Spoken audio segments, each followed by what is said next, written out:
अस्सलाम वालेकुम नाज़रीन, मैं आपका मेज़बान मोहम्मद शरफुद्दीन सच न्यूज़ में आपका इस्तकबाल करता हूं। आइए देखते हैं आज की अहम खबर। हमारे देश के central home minister Shri Amit Shah ji ने अपने एक बयान में ये कहा कि CAA कानून जो है किसी की नागरिकता छीनने का कानून नहीं है, बल्कि नागरिकता देने का कानून है। मुस्लिम्स को, खास करके मुस्लिम्स को इस चीज़ से घबराने की ज़रूरत नहीं है। इस तरह से श्री अमित शाह जी ने कहा। बांग्लादेश, पाकिस्तान, अफगानिस्तान में जो हिंदू भाइयों पे, सिख भाइयों पे और जैन भाइयों पे जो जुल्म सितम हो रहे हैं, उन्हीं को यहाँ पर लाकर नागरिकता देने का कानून हम बनाएंगे, इस तरह से अमित शाह जी ने कहा। खैर, बिल्कुल बहुत अच्छी बात है, बहुत सही बात है। आपने जो कहा, आप इतने बड़े अहदे पे फाइज है और आप जो कर रहे हैं, जाहिर सी बात है बहुत अच्छी बात होगी और बहुत अच्छी सोच होगी। अब सवाल ये उठता है कि हिंदुस्तान नंबर 1 कंट्री बन चुका है खुदकुशी करने में, यानी सुसाइड करने में।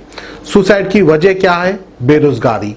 जब आप यहाँ के लोगों को रोजगार नहीं दे सकते, अब जब इलेक्शन से पहले कैंपेनिंग कर हर साल हम इतने लाख रोजगार देंगे, इस तरह का वादा किया था आपके प्राइम मिनिस्टर ने, बावजूद उसके आपने अब तक किसी को रोजगार नहीं दिया। आखिर आपके वो खस्मे वादे कहाँ चले गए? पहले अपने देश को संभालना चाहिए, फिर उसके बाद अगर आपके पास टाइम हो, जब जाकर पाकिस्तान, बांग्लादेश, अफगानिस्तान के हिंदू भाइयों के बारे में सोचना चाहिए। खैर, बहरहाल अमित शाह जी ने क्या कहा, हम आपको इनकी खास रिपोर्ट दिखाते हैं। सीए के लिए ये समस्त विपक्ष, कम्युनिस्ट, कांग्रेस, बसपा, सपा, ममता दीदी, ये सारे लोग विरोध कर रहे हैं। क्यों विरोध कर रहे हैं? किससे माइनॉरिटी के नागरिक अधिकार चले जाएंगे? अरे इतना झूठ काहे को बोलते हो? प्रधानमंत्री जी ने कह दिया, मैंने संसद के फ्लोर पर कह दिया, मैं आज फिर से यहां रिपीट करना चाहता हूं, सीएए से इस देश के एक भी मुसलमान का, एक भी माइनॉरिटी का नागरिकता का अधिकार नहीं जाने वाला है। क्योंकि सीएए नागरिकता लेने का कानून है ही नहीं, नागरिकता देने का कानून है। और नागरिकता किसको देनी है? देश का विभाजन हुआ और विभाजन के बाद लाखों लोग पाकिस्तान, बांग्लादेश, अफगानिस्तान रह गए। जो हिंदू थे, सिख थे, बौद्ध थे, जैन थे, पारसी थे, ईसाई थे, ये सारे लोग वहां रह गए, उनका उत्पीड़न हुआ, धर्म परिवर्तन किया गया, छोटी छोटी बच्चियों को अगवा कर दिया गया, उनका निकाह पढ़वा दिया गया, उन पर बलात्कार किए गए, धर्म स्थान तोड़े गए, और ये सारे लोग अपनी सम्मान को बचाने के लिए भारत की शरण में आए, भारत में आए। मुझे बताओ भाइयों बहनों, 70 साल हो गए, लाखों करोड़ों लोग हैं जिनके पास नागरिकता नहीं है, रहने का घर नहीं है, पढ़ाई लिखाई की व्यवस्था नहीं है, स्वास्थ्य की सुविधाएं नहीं है, बच्चों को नौकरी नहीं मिलती है। वो लोग कहां जाए? उनके मानव अधिकार का क्या? वहां जाते हैं तो धर्म परिवर्तन करते हैं, मार डालते हैं। यहां आते हैं तो नागरिकता नहीं मिलती है।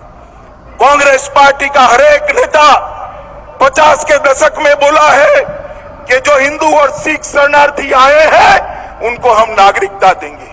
मैं रिकॉर्ड पे कह सकता हूं, कांग्रेस पार्टी ने 27 अलग अलग जगहों पे उनके प्रमुख नेताओं ने वचन दिए हैं, मगर वचन का पालन नहीं किया। नरेंद्र मोदी जी आए, उनको भी मालूम था कि बदनाम किए जाएंगे हमारी सरकार को, मगर हम सत्य के लिए कदम उठाते हुए डरते नहीं है। मोदी जी संसद में सीएए लेकर आए और लाखों करोड़ों हिंदू, सिख, बौद्ध, जैनों को नागरिकता का तोहफा देने का काम किया। मुझे बताओ भाइयों बहनों,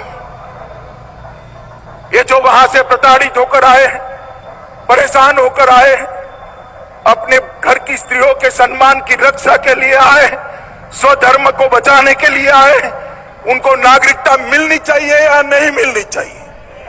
जोर से बोलो, मिलनी चाहिए या नहीं मिलनी चाहिए? आज ये बड़ी सभा के माध्यम से मैं देश की जनता को कहना चाहता हूं, ये विपक्ष के लोग भ्रांति फैला रहे, लोगों को उकसा रहे, दंगे करा रहे। सीएए के माध्यम से किसी की नागरिकता नहीं जाने वाली, विशेषकर माइनॉरिटी और मुसलमान भाइयों बहनों को मैं आश्वस्त करना चाहता हूं, एक की भी नागरिकता नहीं जानी है। जो प्रताड़ित हुए हैं उनको नागरिकता देने का सवाल है। वो हमारे भाई है, हमारे बहन है, उनको नागरिकता मिलनी चाहिए।